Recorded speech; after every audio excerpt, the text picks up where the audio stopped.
For more, we're joined by Mariam Wahba, analyst at the FDD, the Foundation for the Defence of Democracy. It's good to see you, Mariam. Thank you very much for joining us. And leaving aside the overriding human rights concerns in Egypt, couldn't the Biden administration have used this money as some kind of leverage over Egypt when it comes to Gaza? Cairo hasn't allowed any refugees. It has actively covered up the tunnels that we know go from Gaza into its territory, allowing Hamas to rearm. I mean, do you think the Americans missed a trick here?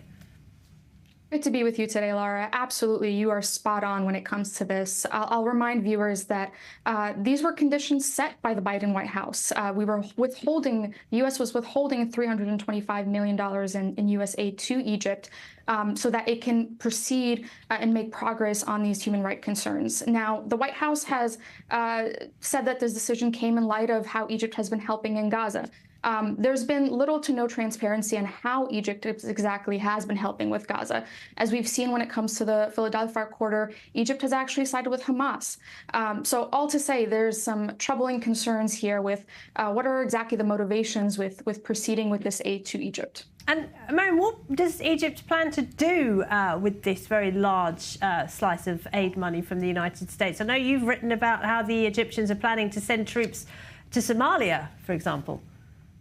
Absolutely, yeah. So it looks like this money from the U.S. is earmarked for military development for the Egyptians, which is where a lot of U.S. aid money goes to. We know that Egypt is reportedly one of the largest armies in the region. And we know that since Camp David back in '79, Egypt has received more than 50 billion, yes, that's right, billion with a B, in U.S. aid and another 30 billion in military aid.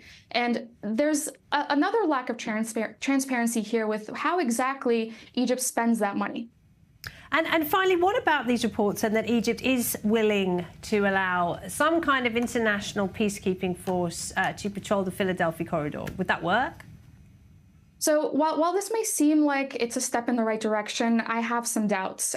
There has been very little success with the idea or the notion of international forces, and these international forces would be made up of members of Arab militaries. Now, whether that idea can come to fruition and the Arab countries can agree on how many and what exactly to send to these corridors is one question. The second and most important question is there a will to actually enforce some law and order using this international troops? Mariam, we appreciate it. Thank you very much. Mariam Wahba at the FDD. Thank you.